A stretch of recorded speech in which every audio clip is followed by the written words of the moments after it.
नमस्कार। दिन भर की बड़ी खबरों में आपका स्वागत है। मैं हूं आपके साथ मानसी। आज इस बुलेटिन में बात होगी चुनाव आयोग को लगी फटकार की, महाराष्ट्र के डीजीपी पर गिरी गाज की। जानेंगे अमेरिका चुनाव से पहले कैसे हुआ बड़ा उलटफेर, वक्फ बिल पर कैसे फंस गई मोदी सरकार। देखेंगे जम्मू कश्मीर विधानसभा में क्यों विपक्ष के सदस्य ही आपस में भिड़े, और बुलेटिन के आखिर में देखेंगे जाने माने कार्टूनिस्ट इरफान की किस खबर पर पड़ी तिरछी नजर। लेकिन दिन भर की तमाम बड़ी खबरों से पहले एक नजर आज की सुर्खियों पर। कांग्रेस महासचिव जयराम रमेश का बड़ा बयान, बोले झारखंड महाराष्ट्र में जीत का भरोसा, लेकिन बीजेपी की हरियाणा जैसी शरारत से है सतर्क। प्रियंका गांधी का बीजेपी पर बड़ा आरोप, कहा बीजेपी की राजनीति विभाजनकारी, वायनाड आपदा पर केंद्र ने राजनीति की। दिल्ली में चुनाव से पहले बीजेपी को झटका, आम आदमी पार्टी में शामिल हुए पूर्व मेयर बीबी त्यागी। और शेयर बाजार में गिरावट, 941 अंकों की गिरावट के साथ 78,782 पर बंद हुआ सेंसेक्स, तो 309 अंकों की गिरावट के साथ 23,995 पर बंद हुआ निफ्टी। ये तो थी सुर्खियां। अब बात आज की सबसे बड़ी खबर की। महाराष्ट्र में जारी विधानसभा चुनाव के बीच बॉम्बे हाई कोर्ट ने चुनाव आयोग को कटघरे में खड़ा कर दिया है। कोर्ट ने नामांकन दाखिल करने की डेडलाइन को लेकर कड़े सवाल पूछे हैं, जिसने आयोग की कार्यशैली को सवालों के घेरे में ला दिया है। तो क्या है पूरा मामला, जानने के लिए देखिए ये रिपोर्ट। बॉम्बे हाईकोर्ट ने चुनाव आयोग को जबरदस्त फटकार लगाई। चुनाव आयोग के उस फैसले पर सवाल उठाए जिसमें चुनाव आयोग ने कई उम्मीदवारों के नामांकन खारिज कर दिए क्योंकि ये समय पर जमा नहीं हुए थे। नामांकन जमा कराने की अंतिम तारीख 30 अक्टूबर के सुबह 11 बजे तक थी। अब हाईकोर्ट ने चुनाव आयोग से सवाल किया है कि सुबह 11 बजे नामांकन की समय सीमा रखने का विचार आया कहां से, जबकि 11 बजे से तो कार्यालयों में कामकाज शुरू ही होता है। जस्टिस आरिफ डॉक्टर और जस्टिस सोमशेखर सुंदरसन की अवकाश पीठ ने चुनाव आयोग को उन उम्मीदवारों की पूरी सूची हाईकोर्ट को सौंपने को कहा जिन उम्मीदवारों का नामांकन सिर्फ इसलिए खारिज कर दिया गया क्योंकि उन्होंने 11 बजे के बाद इसे जमा कराया था। इसे लेकर कोर्ट ने सख्त रुख दिखाते हुए चुनाव आयोग से कहा, हम जानना चाहते हैं कि आपको सुबह 11 बजे की समय सीमा कैसे मिली। समय सीमा 12 या 1 बजे जैसी क्यों नहीं हो सकती? कार्यालय में कार्य समय 11 बजे से शुरू होता है, तो उस समय सीमा को क्यों रखा गया? चुनाव आयोग 5 नवंबर को ही हलफनामा दाखिल करे और स्पष्ट जवाब दे। दरअसल वंचित बहुजन अघाड़ी के उम्मीदवार ने बांद्रा पश्चिम सीट से नामांकन किया था, लेकिन उनका नामांकन इस आधार पर खारिज कर दिया गया कि वो तय समय यानी 30 अक्टूबर को सुबह 11 बजे तक नामांकन जमा नहीं करा पाए। कोर्ट में याचिकाकर्ता की तरफ से दलील दी गई कि चुनाव आयोग केवल इसलिए नामांकन पत्र खारिज नहीं कर सकता क्योंकि वो सुबह 11 बजे के बाद दाखिल किया गया है। नामांकन पत्र कार्य समय अवधि के भीतर स्वीकार किए जाने चाहिए। दरअसल चुनाव आयोग की तरफ से कोर्ट में सफाई दी गई है कि 11 बजे के बाद से नामांकन की जांच का काम शुरू होना था, इसलिए नामांकन पत्र जमा कराने का समय 11 बजे तक का निर्धारित किया गया था। लेकिन ये सवाल जरूर उठ रहे हैं कि चुनाव आयोग को अगर सुबह 11 बजे तक ही नामांकन स्वीकार करने थे तो फिर इसे वो एक दिन पहले यानी 29 अक्टूबर को शाम 4 या 5 बजे तक की समय सीमा में ही समाप्त कर सकता था। और अब 5 नवंबर को एक बार फिर बॉम्बे हाईकोर्ट में मामले की सुनवाई होगी। देखना होगा कि कोर्ट क्या फैसला सुनाता है। बॉम्बे हाईकोर्ट ने चुनाव आयोग को फटकार लगाई है। चुनाव आयोग की कार्यशैली पर सवाल खड़े किए हैं, तो विपक्ष की मांग के आगे भी चुनाव आयोग झुकता दिख रहा है। महाराष्ट्र में विधानसभा चुनाव की वोटिंग से 16 दिन पहले ईसी ने डीजीपी रश्मि शुक्ला का ट्रांसफर कर दिया है। इसी के साथ उपचुनाव को लेकर भी चुनाव आयोग ने बड़ा बदलाव किया है। तो क्या है वो बदलाव, जानने के लिए देखिए ये रिपोर्ट। महाराष्ट्र में विधानसभा चुनाव की वोटिंग से 16 दिन पहले चुनाव आयोग ने डीजीपी रश्मि शुक्ला का ट्रांसफर कर दिया है। रश्मि शुक्ला पर आरोप लगाए जा रहे थे कि वो बीजेपी के लिए काम कर रही हैं। कांग्रेस के प्रदेश अध्यक्ष नाना पटोले ने चुनाव आयोग को चिट्ठी लिखी थी और डीजीपी को हटाने की मांग की थी। ये भी साफ कह दिया था कि अगर चुनाव आयोग कार्रवाई नहीं करता है तो कांग्रेस रश्मि शुक्ला को हटवाने के लिए कोर्ट जाएगी। कांग्रेस की धमकी के आगे चुनाव आयोग को झुकना पड़ा है। रश्मि शुक्ला को हटाने का आदेश जारी कर दिया गया है। इसके साथ ही आयोग ने चीफ सेक्रेटरी को निर्देश दिए कि महाराष्ट्र के नए डीजीपी की नियुक्ति के लिए 5 नवंबर दोपहर 1 बजे तक 3 आईपीएस अधिकारियों का पैनल भेजे। दरअसल कांग्रेस का आरोप था कि रश्मि शुक्ला के रहते महाराष्ट्र में निष्पक्ष चुनाव नहीं होंगे। शिवसेना यूबीटी के सांसद संजय राउत ने दावा किया था कि रश्मि बीजेपी के एजेंट की तरह काम करती है। उन्होंने विपक्ष के नेताओं के फोन टैप कर देवेंद्र फडणवीस को उपलब्ध कराए थे। यहाँ सबसे बड़ा सवाल चुनाव आयोग की भूमिका पर भी उठ रहा है। दरअसल चुनाव आयोग ने महाराष्ट्र और झारखंड में चुनाव का एक साथ ऐलान किया था। चुनाव के ऐलान के साथ झारखंड में बीजेपी ने डीजीपी को हटाने की मांग की, तो महाराष्ट्र में इंडिया गठबंधन ने यही मांग की। झारखंड में तो चुनाव आयोग ने 19 अक्टूबर को ही डीजीपी अनुराग गुप्ता का ट्रांसफर कर दिया, लेकिन महाराष्ट्र के मामले में चुनाव आयोग को यह आदेश देने में 2 सप्ताह से भी ज्यादा का वक्त और लग गया। इस बीच चुनाव आयोग ने पंजाब की 4, केरल की 1 और उत्तर प्रदेश की 9 विधानसभा सीटों पर होने वाले उपचुनावों की तारीखों में भी बदलाव के आदेश दिए हैं। चुनाव आयोग का कहना है कि बीजेपी, कांग्रेस और दूसरे राजनीतिक दलों की मांग पर वोटिंग की तारीखों में बदलाव किया गया है। इन तीनों राज्यों में उपचुनाव के लिए 13 नवंबर को वोटिंग थी, जो अब 20 नवंबर को होगी। काउंटिंग की तारीखों में कोई बदलाव नहीं हुआ है, ये 23 नवंबर को ही कराई जाएगी। उपचुनाव की तारीखें बदल गई हैं, लेकिन इस समय जिस चुनाव पर पूरी दुनिया की नजरें हैं वो है अमेरिका का राष्ट्रपति चुनाव। 5 नवंबर को होने वाले राष्ट्रपति चुनाव के लिए वोटिंग है और इस बार मुकाबला इतना कड़ा है कि वोटिंग से चंद घंटे पहले कोई भी ये दावा नहीं कर पा रहा है कि किसकी जीत होगी। अमेरिका के राष्ट्रपति चुनाव के लिए उल्टी गिनती शुरू हो गई है। महज कुछ घंटों में वोटिंग शुरू हो जाएगी। पूरी दुनिया की नजरें इस चुनाव पर टिकी हुई हैं कि इस बार अमेरिका का राष्ट्रपति कौन चुना जाएगा। रिपब्लिकन पार्टी के उम्मीदवार डोनाल्ड ट्रंप 4 साल बाद फिर सत्ता में आएंगे, या डेमोक्रेटिक पार्टी की उम्मीदवार कमला हैरिस अमेरिका में इतिहास रचेंगी और पहली महिला राष्ट्रपति बनेंगी। अमेरिका के इतिहास में ये पहली बार है कि दोनों कैंडिडेट्स में कांटे की टक्कर देखी जा रही है। सबसे खास बात यह है कि दोनों ही उम्मीदवारों के प्रशासनिक तौर तरीकों से अमेरिका की जनता पहले से ही वाकिफ है। कमला हैरिस फिलहाल उपराष्ट्रपति के पद पे हैं, तो ट्रंप पूर्व राष्ट्रपति रह चुके हैं और ट्रंप हैरिस दोनों ही रैलियों के जरिए, टीवी डिबेट के माध्यम से अपनी दावेदारी जनता के बीच मजबूती से पेश करते हुए नजर आए। दोनों उम्मीदवार उन क्षेत्रों पर सबसे ज्यादा ध्यान दे रहे हैं जहां परिणाम किसी भी पक्ष में जा सकता है, विशेषकर स्विंग स्टेट में। अमेरिका के 7 स्टेट ऐसे हैं जहां परिणाम बदलते रहते हैं और यही राज्य नतीजों में निर्णायक भूमिका भी निभाते दिखाई देते हैं। बहरहाल उम्मीदवारों के साथ ही चुनाव आयोग ने भी अपनी तैयारी पूरी कर ली है। सुरक्षा के कड़े इंतजाम किए गए हैं। आयोग को सबसे ज्यादा चिंता इस बात की है कि 2020 की तरह इस बार भी चुनावी नतीजों के बाद अमेरिका के हालात बिगड़ न जाए। दरअसल 2020 में डोनाल्ड ट्रंप ने चुनाव के नतीजों को मानने से इनकार कर दिया था।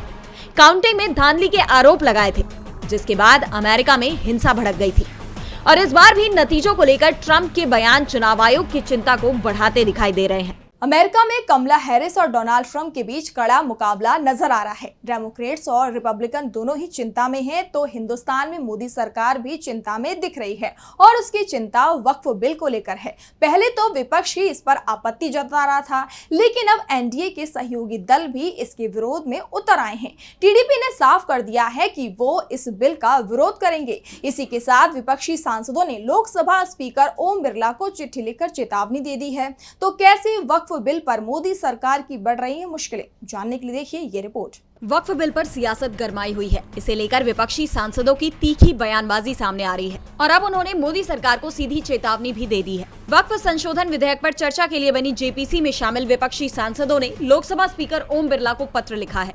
इस पत्र में उन्होंने वक्फ बिल पर अपने विचार रखने के लिए और वक्त की मांग की है। साथ ही ये आरोप भी लगाया कि जेपीसी के अध्यक्ष जगदम्बिका पाल मनमानी कर रहे हैं। उनका कहना है कि जेपीसी अध्यक्ष मनमाने फैसले ले रहे हैं और बैठक की तारीख तय करने और गवाहों को बुलाने में मनमानी कर रहे हैं। सांसदों ने आगे लिखा कि जेपीसी भी एक छोटी संसद की तरह है, जिसमें विपक्षी सांसदों को भी सुना जाना चाहिए, न कि तय प्रक्रिया का पालन किए बगैर विधेयक को पारित कराना चाहिए। इसके साथ ही उन्होंने ओम बिरला को चेतावनी भी दी कि अगर उन्हें इस बिल पर चर्चा के लिए और वक्त नहीं दिया गया तो वो जेपीसी से अपना नाम वापस ले लेंगे। यानी एक तरह से वो इस संसदीय समिति का बहिष्कार करेंगे। जिसके बाद कहा जा रहा है कि विपक्ष के सांसदों के इस मामले में ओम बिरला से मुलाकात भी हो सकती है। इसके साथ ही जमीयत उलेमा-ए हिंद ने भी अपना अभियान तेज कर दिया है। उन्होंने एनडीए सरकार के दोनों प्रमुख सहयोगी दल टीडीपी और जेडीयू से गुजारिश की है कि वो मुसलमानों की भावनाओं पर ध्यान दें। उनका कहना है कि एनडीए में शामिल जो दल खुद को धर्मनिरपेक्ष बताते हैं, उन्हें इस खतरनाक विधेयक के समर्थन से दूर रहना चाहिए। बता दें कि टीडीपी ने इस बिल पर अपना रुख साफ कर दिया है। पार्टी ने खुद को सेक्युलर बताते हुए वक्फ बिल पर विरोध जताया है और कहा है कि वो इसे नाकामयाब करने का काम करेंगे। ऐसे में अब सबकी निगाहें जेडीयू पर टिकी हुई है कि नीतीश कुमार इस पर क्या स्टैंड लेते हैं। बहरहाल अब तो ये देखने वाली बात होगी। वक्फ बिल पर मोदी सरकार पहले से ही घिरी हुई नजर आ रही है और अब जम्मू कश्मीर से हटाए गए अनुच्छेद 370 का मामला भी फिर से उठ गया है। जम्मू कश्मीर विधानसभा में इसे लेकर पीडीपी सदस्य की तरफ से प्रस्ताव पेश किया गया, जिस पर सीएम उमर का बड़ा बयान सामने आया है। तो क्या कुछ कहा उमर ने, आइए देखते हैं इस रिपोर्ट में। जम्मू कश्मीर में 10 साल बाद हुए विधानसभा चुनाव के बाद नई विधानसभा का पहला सत्र शुरू हो गया है, लेकिन सत्र के पहले दिन ही विधानसभा में भाजपा, पीडीपी और नेशनल कॉन्फ्रेंस के विधायकों के बीच टकराव दिखाई दिया। दरअसल पीडीपी के विधायक वहीदुर रहमान पर्रा ने जम्मू कश्मीर को विशेष दर्जा वापस दिलाने और अनुच्छेद 370 को हटाने के विरोध में प्रस्ताव रखा, जिसके बाद जम्मू कश्मीर विधानसभा में विवाद शुरू हो गया। उनके इस प्रस्ताव का बीजेपी विधायकों ने विरोध किया और सभी 28 विधायक सदन में खड़े होकर नारेबाजी करने लगे। इस दौरान विधानसभा अध्यक्ष अब्दुल रहीम राठर ने विरोध कर रहे सदस्यों से बार बार अपनी सीट पर जाने का अनुरोध किया। हंगामे के बीच ही उन्होंने कहा कि प्रस्ताव अभी उनके पास नहीं आया है और जब आएगा तब वो इसकी जांच करेंगे। वहीं हंगामे के दौरान सीएम उमर अब्दुल्ला ने कहा कि हमें पता था कि इस प्रस्ताव की तैयारी की जा रही है। वास्तविकता तो ये है कि जम्मू कश्मीर के लोग 5 अगस्त 2019 को लिए गए फैसले को स्वीकार नहीं करते हैं। अगर लोगों ने इस फैसले को स्वीकार किया होता तो आज नतीजे अलग होते। सदन 370 पर कैसे चर्चा करेगा, इसका फैसला कोई एक सदस्य नहीं करने वाला। सदन में लाए गए प्रस्ताव का कोई महत्व नहीं है, ये केवल कैमरों के लिए है। अगर इसके पीछे कोई उद्देश्य होता तो पीडीपी के विधायक पहले हमसे इस पर चर्चा करते। जम्मू कश्मीर को विशेष राज्य का दर्जा मिलेगा, इस पर सवाल है। पहले डिमांड तो पूर्ण राज्य की है और इसे लेकर विपक्ष लगातार मोदी सरकार पर दबाव बना रहा है। इसके साथ ही महंगाई को लेकर भी मोदी सरकार सवाल से घिरी हुई नजर आ रही है। कांग्रेस अध्यक्ष मल्लिकार्जुन खड़गे ने इसे लेकर पीएम पर तीखा हमला बोला है। तो क्या कुछ कहा कांग्रेस अध्यक्ष ने, आइए देखते हैं इस रिपोर्ट में। कांग्रेस अध्यक्ष मल्लिकार्जुन खड़गे ने एक बार फिर मोदी सरकार पर करारा हमला बोला है। इस दिवाली लोगों की खुशियों पर महंगाई की लिमिट को लेकर उन्होंने सवाल उठाए हैं। खड़गे ने ट्वीट किया कि नरेंद्र मोदी नकली व्याख्या वास्तविक कल्याण का विकल्प नहीं हो सकते। आम नागरिकों से उनका आखिरी पैसा लूटकर आपने जो आर्थिक उथल पुथल पैदा की है उस पर एक नजर डालें। यहाँ तक कि त्योहारी खुशियाँ भी कम खपत, उच्च मुद्रास्फीति, बढ़ती असमानता, कम निवेश और वेतन स्थिरता से जूझ रही भारत की अर्थव्यवस्था का उत्साह नहीं बढ़ा सकी। यहाँ तक कि उद्योग जगत के कप्तान भी लापता मध्यम वर्ग सिंड्रोम के बारे में बात करने के लिए मजबूर है, क्योंकि मोदी सरकार गरीबों और मध्यम वर्ग पर कमर तोड़ महंगाई थोपकर और बिना सोचे समझे कर निर्धारण कर उनकी बचत को खत्म करके एक बड़ा झटका दे रही है। खड़गे ने महंगाई को लेकर 5 प्रमुख बिंदुओं की तरफ ध्यान केंद्रित करते हुए लिखा कि 5 निर्विवाद तथ्य। पहला, खाद्य मुद्रास्फीति 9.2% पर है। सब्जियों की मुद्रास्फीति अगस्त में 10.7% से बढ़कर सितंबर 2024 में 14 महीने के उच्चतम 36% पर पहुंच गई। दूसरा, ये सच है कि एफएमसीजी सेक्टर की मांग में भारी गिरावट देखी गई है। बिक्री में वृद्धि एक साल में 10.1% से घटकर सिर्फ 2.8% रह गई। आपके ही वित्त मंत्रालय की मासिक रिपोर्ट ये बताती है। तीसरा, घरेलू बचत 50 साल के निचले स्तर पर आ गई है। उच्च खाद्य मुद्रास्फीति के कारण उपभोग में भारी गिरावट आई है। चौथा, सितंबर में यात्री वाहन की बिक्री में 19% की गिरावट आई और अक्टूबर में अधिकांश बिक्री स्थिर रही। वित्त मंत्रालय ने कहा है कि ऑटोमोबाइल बिक्री में 2.3% की गिरावट आई है। और पांचवा, मजदूरों की वास्तविक मजदूरी 2014 से 2023 के बीच स्थिर रही और वास्तव में 2019 से 2024 के बीच गिरावट आई। ये डेटा श्रम ब्यूरो का वेतन दर सूचकांक से मिला है। 2014-15 और 2021-22 के बीच भारत के कार्यबल की मुद्रास्फीति समायोजित मजदूरी में 1% से भी कम वृद्धि हुई है। आईएलओ के डेटा के मुताबिक ये जानकारी मिली है। कांग्रेस अध्यक्ष ने मोदी को कोट करते हुए आगे लिखा कि ये बिल्कुल साफ है कि आप हार्ड डेटा पर विश्वास नहीं करते हैं, क्योंकि आपने फर्जीवाड़ा करने की कला में महारत हासिल कर ली है। भाजपा की जन विरोधी नीतियां भारत की अर्थव्यवस्था को नुकसान पहुंचा रही हैं। हम आपको चुनौती देते हैं कि आप विपक्ष के खिलाफ झूठ बोलने की बजाय अपनी भविष्य की चुनावी रैलियों में आम लोगों के सामने आने वाले वास्तविक मुद्दों के बारे में बोले। यानी खड़गे ने न सिर्फ सवाल उठाए हैं, बल्कि पीएम मोदी को चुनौती भी दे दी है। अब ऐसे में पीएम इस चुनौती को स्वीकार करते हैं या नहीं, ये तो देखने वाली बात होगी। मोदी सरकार हर मोर्चे पर मुश्किल में है और उसकी मुश्किल झारखंड विधानसभा चुनाव में भी दिखाई दे रही है।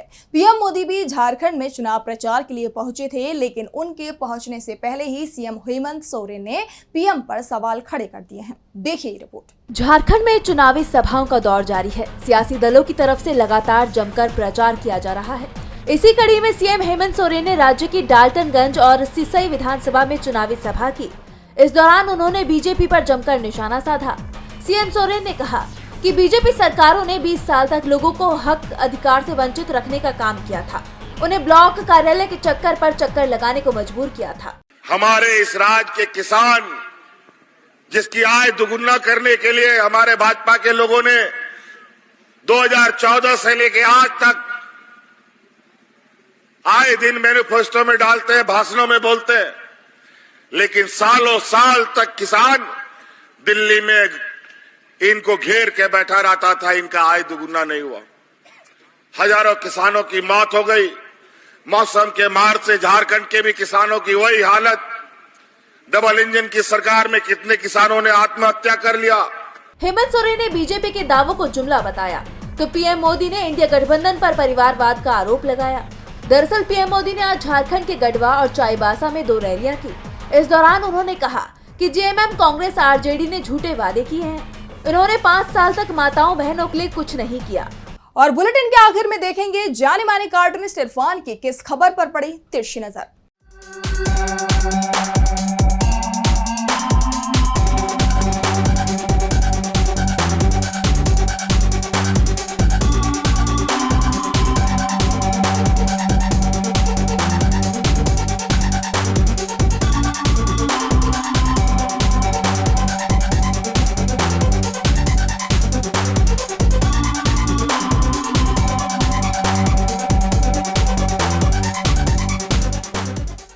अखिलेश यादव की बढ़ती हुई लोकप्रियता से उत्तर प्रदेश में मोदी सरकार घबराई हुई है और वो इसीलिए चुनावों की तारीखों को आगे बढ़ाती जाती है क्योंकि उसे अपनी हार का डर है। ऐसा अखिलेश यादव ने भी अपने भाषण में आरोप लगाया है। लेकिन अखिलेश भैया इस बात को क्यों भूल जाते हैं कि मोदी जी के लिए चुनावों को जीतना जरूरी नहीं है सरकार बनाने के लिए।